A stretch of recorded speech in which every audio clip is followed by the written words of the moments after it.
다윗이 군대 지휘관들과 더불어 이제 성가대를 조직했다 그랬습니다.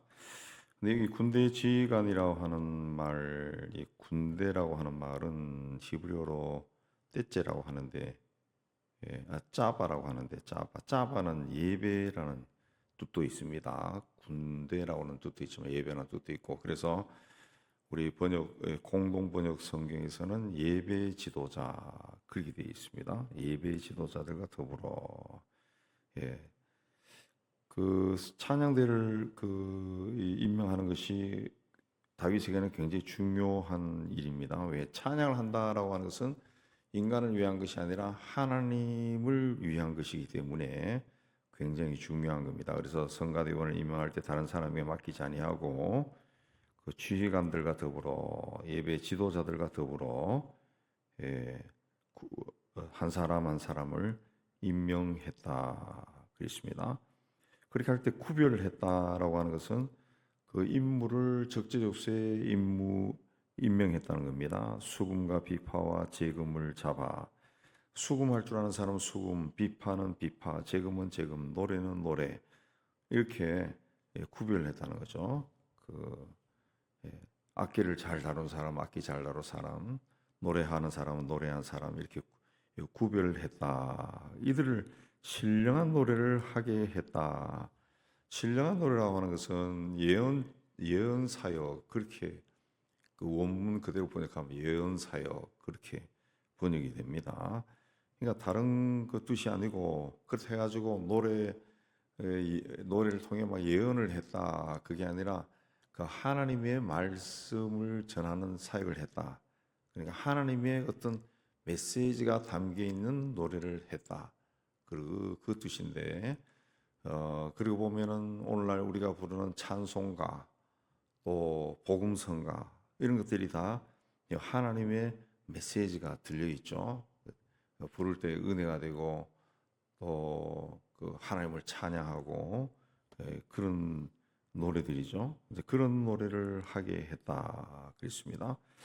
그래서 이제 내용상 보면은 그 예언을 했다 그게 아니라 그런 하나님의 메시지가 담겨 있는 노래를 했다 그런 뜻이 됩니다. 이 오늘 말씀에 쭉 보면은 그 노래.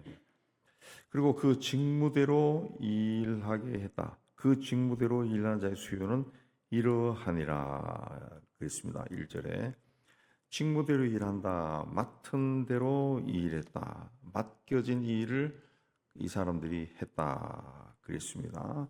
그 7절에 보면은 이 사람들은 이 찬송하기를 배워 익숙한 자다 그랬습니다.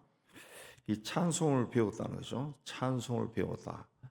노래를 배웠다. 그래서 뭐 요즘을 얘기하면 성가대가 소프라노, 알토, 뭐 테너, 베이스 있는 것처럼 그걸 배워가지고 아주 익숙했다 그랬습니다.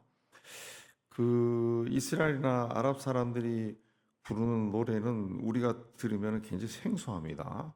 생소합니다. 그 멜로디나 리듬감이 우리하고는 좀 많이 다릅니다. 이쪽하고는. 그렇지만 그 사람들은 그걸 또 그렇게 그 노래를 해요.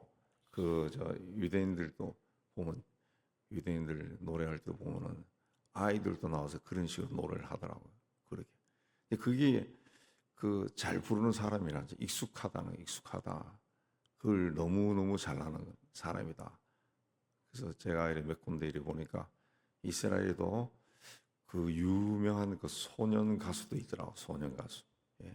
그걸 이제 노래하는 겁니다. 노래하는 거. 다 하나님을 찬양하는 거죠. 그 사람들은 세속적인 사랑을 노래하는 것이 아니라 하나님을 찬양하는 그 노래를 한다. 익숙해질 때까지 배웠다.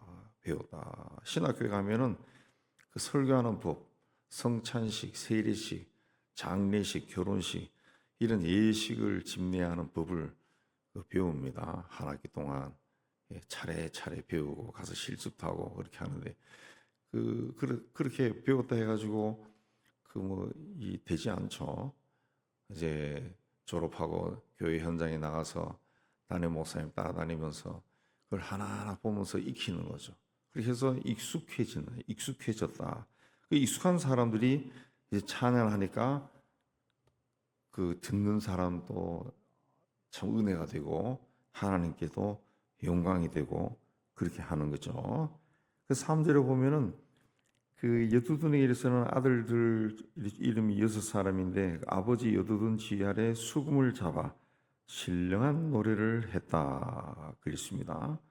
수금을 잡아서 이 사람들은 신령한 노래를 하고 5절에 헤만의 아들들은 나팔을 불었다 그랬습니다. 나팔을 불었다 그랬습니다. 아삽의 아들 2절에 아삽의 아들들은 신령한 노래를 했고 그랬죠. 아버지의 지도를 받아가지고 6절에도 이들이 다 그들의 아버지 쥐 아래 재금과 비파와 수금을 잡아 여호와의 전에서 노래하여 하나님 전을 섬겼다 그랬습니다. 섬겼다 그랬습니다. 그래서 이 사람들이 그냥 한 것이 아니라 아버지의 지도를 따라 그렇게 했다. 아버지의 지도를 따라 했다. 아버지와 아들들이 다 아버지의 지도를 받아서 하나님을 찬양하는 법을 배우고 악기를 연주하는 법을 배우고 노래하는 법을 배워가지고 하나님을 찬양했다. 그 부자가 다 그 하나님을 찬양했다. 그랬습니다. 왜? 그 미국의 언젠가도 이야기한 것 같은데 빌과 글로리아 부부라는 그 사람인데 유명한 사람인데 지금은 패밀리가 되어 있습니다. 이 빌과 글로리아 부부는 한 60년대, 50년대 하여튼 굉장히 오래되어 있습니다. 60년 이상을 그 찬양 사역을 했어요. 가족 찬양단 해가지고 찬양도 했는데 이제는 그 아들, 딸, 손자, 손녀까지 다 하는데 이 사람들이 우리가 부르는 찬송가를 불러요. 주의 보혈 뭐 이런 것도 부르고 그러는데 똑같이 부릅니다. 근데 이 사람들이 부르면은 굉장히 은혜가 돼. 들으면서도 어떻게 찬송가를 저렇게 부를까 할 정도로 굉장히 잘합니다. 노래. 지금은 연세 많은 분들이 그들과 함께 했던 분들 연세 많은 분들이 거의 막 80대로 보이던데 그 사람들도 다 거기 앉아가지고 찬양해요. 그 1시간 이상씩 막 찬양을 막 하는데 참 듣기가 좋습니다. 그 미국이나 그런 쪽에는 그 이렇게 가족들이 이제 찬양 사역을 하는 사람들이 있어요. 가족들이 악기를 연주하면서. 근데 어떤 가족은 아이들이 이제 10대 아이들도 있던데 그 노래를 참 잘하고 연주도 잘하고 정말 잘하더라고요. 정말. 그 필과 글로리아 부부의 이 찬양은 이제 그룹으로까지 성장, 기업이 됐어요. 기업이 전 세계를 다니면서 그런 찬양을 하는데 참 그 찬송가를 어떻게 저렇게 부를까? 그래서 저도 그 사람들이 하는 찬송가를 여기 나오니까 우리 교회에서도 이렇게 불러봤는데 그런 흥이 안 나더라고. 흥이 안 나요. 예, 잘합니다. 아주 잘하고. 예, 가족이 연주하면서 하나님을 찬양하는 것보다 더 좋은 것이 없는 것 같아요. 근데 유대인들은 이제 안식일에 일을 하죠. 가족들이 모여가지고 찬양하는데 언젠가 우리가 그 성지순례하며 예루살렘에 가서 식사할 때 마치 그날이 안식일이었나?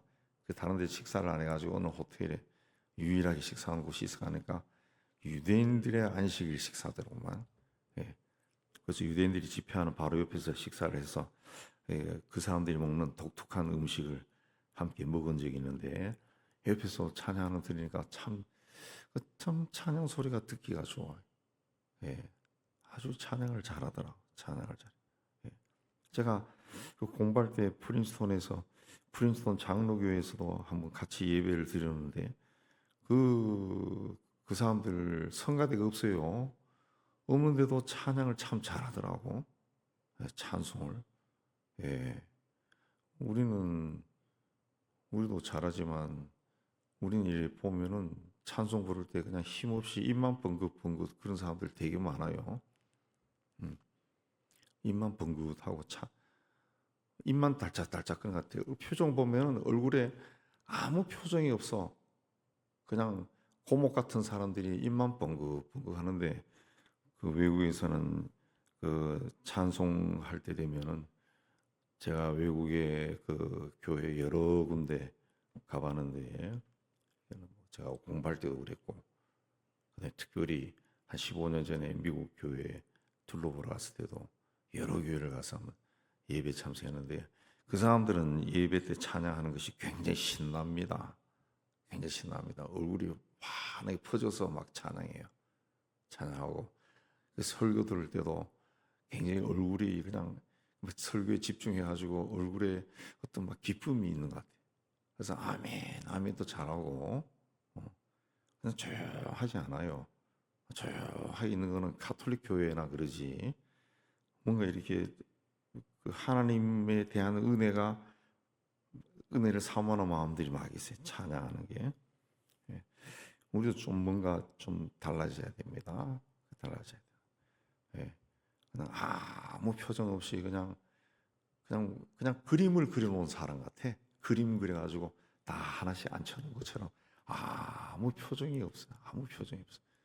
그런 찬양이 아니라 찬양할 때는 정말 기쁘게 흥겹게 찬양하고 여러분도 보셨을 거예요. 흑인 교회 가면 흑인들이 찬양할 때는 그야말로 일어나서 다 하더라고. 흑인들은 또 온몸을 막 튼슬거리면서 찬양하고 심지어는 앞에서 키보드 연주하는 사람도 가만히 앉아서 안 해. 막 서서 막 왔다 갔다 하면서 연주해. 그런 흥이 있더라. 하나님에 대한 기쁨. 자, 이렇게 8절에 이 무리의 큰 자나 작은 자나 스승이나 제자를 막론하고 다 같이 제비를 뽑았다 그랬습니다. 제비를 뽑았다 그랬습니다. 제비를 뽑았다라고 하는 것은 이 뒷말이 없도록 하기 위해서 그렇게 했다라기보다는 모든 결정권을 하나님께 드렸다 그런 뜻입니다. 작은 일에서 큰 일까지 다 하나님께 결정권을 드렸다 그 뜻입니다. 다윗은 스스로 세우지 않았다는 거죠. 예, 하나님께 다 결정권을 드려서 제사장을 레위인 성가대까지 24반일을 조직했다 그랬습니다. 하나님은 질서의 하나님입니다. 세상 만물도 지금 또 질서 있게 움직입니다. 질서에 따라 순리에 따라 모든 것이 움직일 때 하나님이 보시기에는 심히 좋았더라 그가 되는 거예요. 보시기에 심히 좋았더라. 질서에 어긋난 것은 하나님이 다 죄라고 그렇게 죄라고. 그래서 그 레위기에도 보면은 하나님께 제사 드릴 때 예배를 드릴 때는 이렇게 해라라고 아주 상세하게 됐다. 먹는 거 못 먹는 거 다 하고 피를 할 때는 짐승의 피를 할 때는 어떻게 하고 아주 상세하게 돼 있다. 아주 상세. 그 질서와 순리에서 벗어난 것은 죄라는 거죠. 성경에 많이 나오죠. 그런 자는 가서 쳐 죽여라. 성 밖에 나가 버려라. 막 이런 이야기 나오고. 그러니까 동성애나 이런 것들도 질서에 어긋나기 때문에 죄가 되는 거예요. 죄가 되는 거고. 그 때문에 우리가 질서 있게 행한다라는 것이 굉장히 중요하다. 근데 우리가 내 성격에 따라 가지고 급하게 갈 이유가 없습니다.